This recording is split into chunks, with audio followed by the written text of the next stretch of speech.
Entonces, el siguiente ponente, vamos a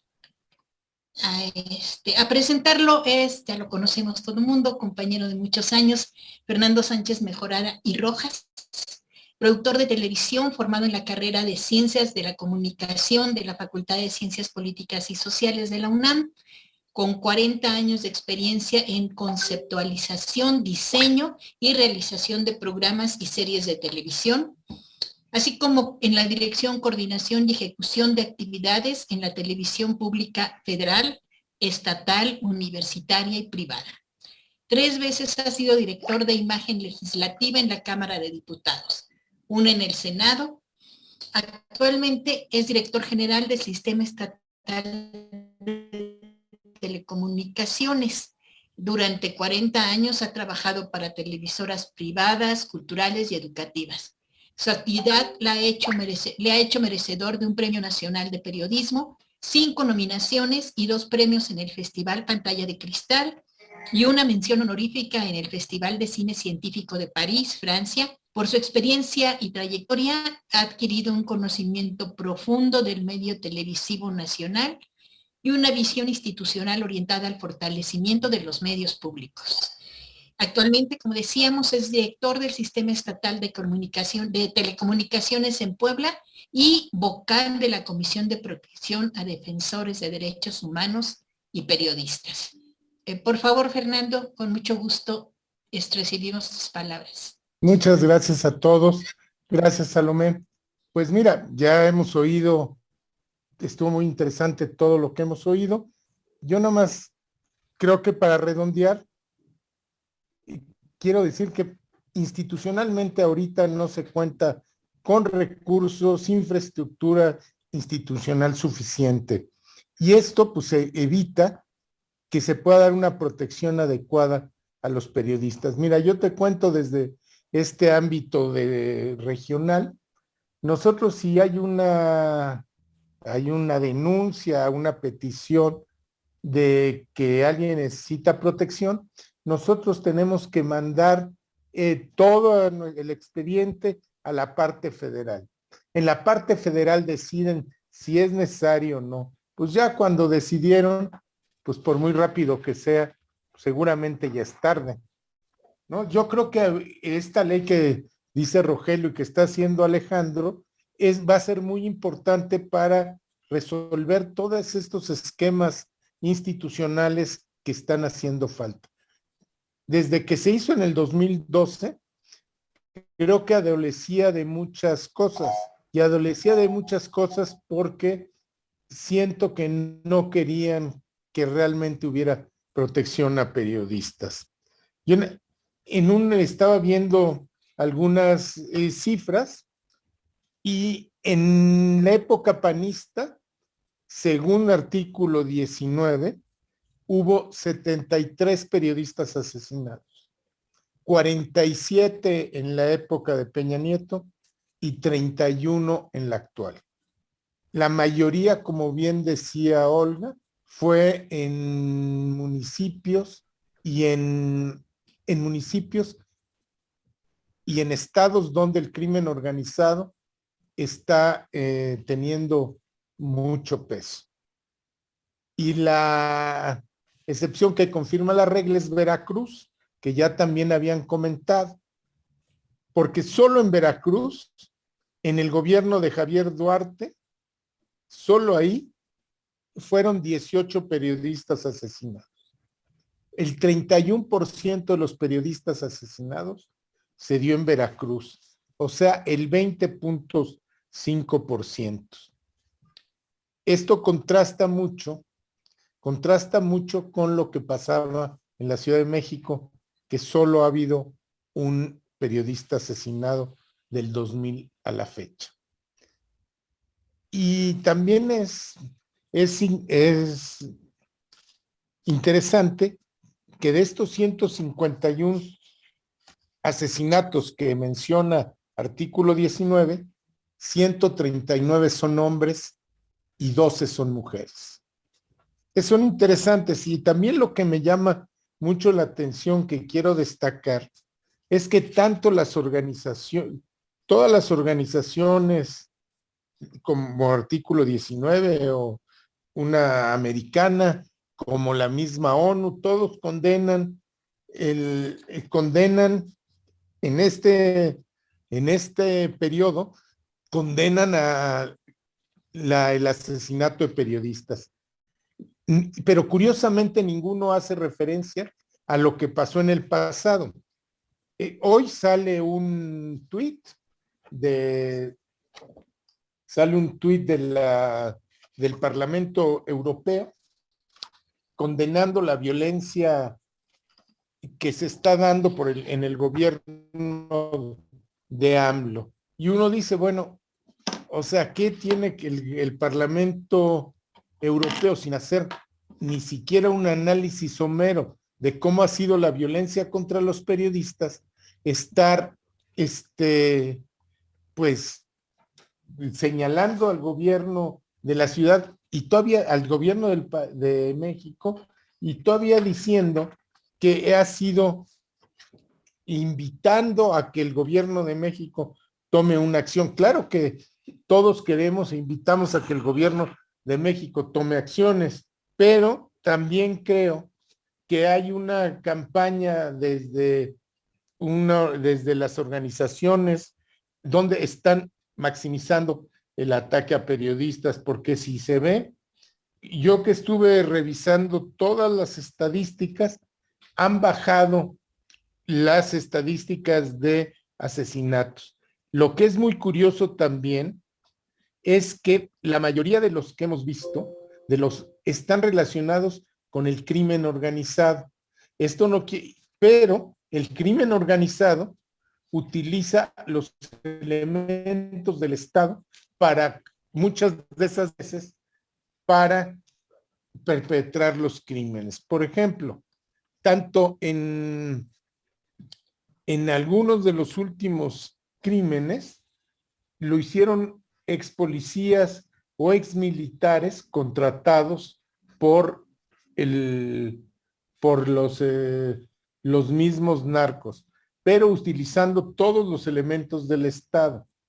Y esto se puede porque no existe y hay una gran carencia de políticas públicas integrales que permitan realmente tener control de todos estos elementos. Ya lo decían todos lo que pasa en el gremio, pero también es cierto y debemos de que los periodistas, como ustedes dicen, tenemos muy poca, no nos juntamos, comunicamos, pero no nos comunicamos entre nosotros. Y esta parte de no comunicarnos nos hace más vulnerables. Y esta parte yo lo veo cuando salen mis compañeros camarógrafos. El otro día les cuento, no aparecían, habían ido a una zona caliente de aquí del estado de Puebla y no aparecían. Hablamos a la policía, hablamos al municipio y simplemente se habían ido a comer y no avisaron y aparecieron 7 horas después. Y uno dice, bueno, esas cosas, como está la situación, pues uno también tendríamos que ser más responsable y estarnos cuidando nosotros mismos entre los periodistas. Difícilmente el Estado va a poder darnos toda la protección necesaria. Nosotros tenemos también que hacer como periodistas, como entes públicos, tenemos que hacernos fuertes y estarnos ayudando. ¿Qué le tenemos que pedir al Estado y qué nos debe de garantizar el Estado? Primero, que el Estado le debemos de pedir que ellos puedan prevenir las violaciones a los periodistas en la labor que hacemos cotidianamente. ¿Cómo pueden prevenir las violaciones el Estado? Primero, darle más seguridad y acceso a la información de una manera clara, de una manera fácil. 2, proteger y garantizar el derecho a la vida e integridad personal a los periodistas que se encuentran en situación de riesgo. Ya lo dijo también Olga, cuando asesinan a Margarito, después de que 5 días después es asesinada Lourdes Maldonado, 5 días después, y lo peor no es eso, lo peor es que cuando la asesinan, ella estaba incluida en el programa, y no solo eso, llegaron, la dejaron en su casa, y como los guardaespaldas que tenía ya habían terminado su turno y solo tenía esos guardaespaldas, se van y 5 minutos después la asesinan. O sea que lo que se está haciendo es insuficiente porque hay poco dinero y porque también el mismo Congreso está poco sensibilizado a esta cosa. Hubo un recorte de presupuesto grandísimo y entonces si no hay dinero y si no hay una política fuerte, una política pública fuerte, pues difícilmente se va a poder dar la protección necesaria. Nada más les voy a retomar lo que yo les decía, que se me hace muy significativo lo que dice el Parlamento Europeo y que lo hace en el tuit. Dice, México desde hace mucho tiempo es el lugar más peligroso y mortífico para los periodistas fuera de una zona oficial de guerra. Se pide a las autoridades mexicanas que se garantice la protección de periodistas y activistas de los derechos humanos e insta a que los crímenes se investigan rápida, exhaustiva, independiente e imparcialmente. O sea, ya están calificando que el gobierno del país, que el gobierno de López Obrador no hace nada y se le insta a que actúe como ellos quieren. Pues ese es otra de las estadísticas es que es muy el 90, que ya decía Rogelio que ha bajado, pero de todas maneras sigue siendo significativa alta, que baje del 96, 97% al 80 y tanto. ¿Esto qué quiere decir? Que las autoridades, si hay una agresión a un periodista, no les interesa investigar, porque a las autoridades cuando les interesa, pues lo resuelven. Y esto es claro que no le interesa resolver el problema de los periodistas asesinados. Cuando son muy famosos puede haber más investigación, pero la mayoría de los periodistas que se mueren no son los famosos, son los que andan en el frente, los que andan arriesgando su vida, los que están todos los días buscando la información. Y hay una parte que es también muy importante que vincula mucho a los luchadores y defensores ambientales con los periodistas. Y esto es muy interesante. Mientras que los defensores ambientales defienden el ecosistema natural, los periodistas defienden el ecosistema social. Y a los grandes intereses no les hace bien ni los defensores del ecosistema, ni los defensores del ecosistema natural, ni tampoco los defensores del ecosistema social. Y para terminar, quisiera también agregar que si nosotros, desde el ámbito institucional, que a mí es una parte que me toca, si nosotros en este ámbito institucional no hacemos ver a nuestros compañeros, algunos de ellos realmente ni voltean a ver este tema, si nosotros no hacemos que nuestros compañeros estén conscientes de lo que está pasando y cómo nos tenemos que organizar, difícilmente vamos a avanzar. Aquí en Puebla,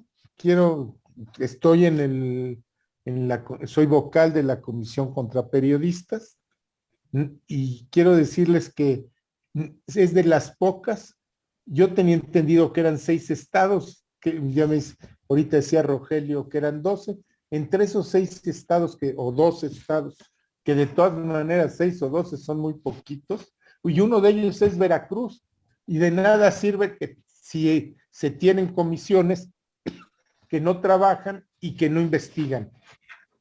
y que no coadyuvan a esto.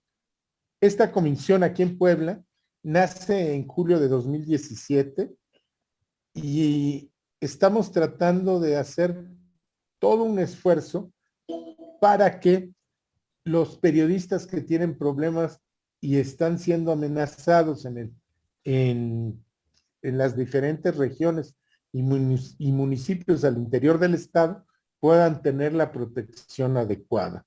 Bueno, pues por eso yo les digo que nos compete a todos y a todas proteger el trabajo de nosotros los periodistas desde la corresponsabilidad y el ejercicio pleno de la libertad de expresión y cuidar esta integridad de los que son la voz y oído y de la población. Muchas gracias. Muchísimas gracias, Fernando. Gracias por esta ponencia también interesante.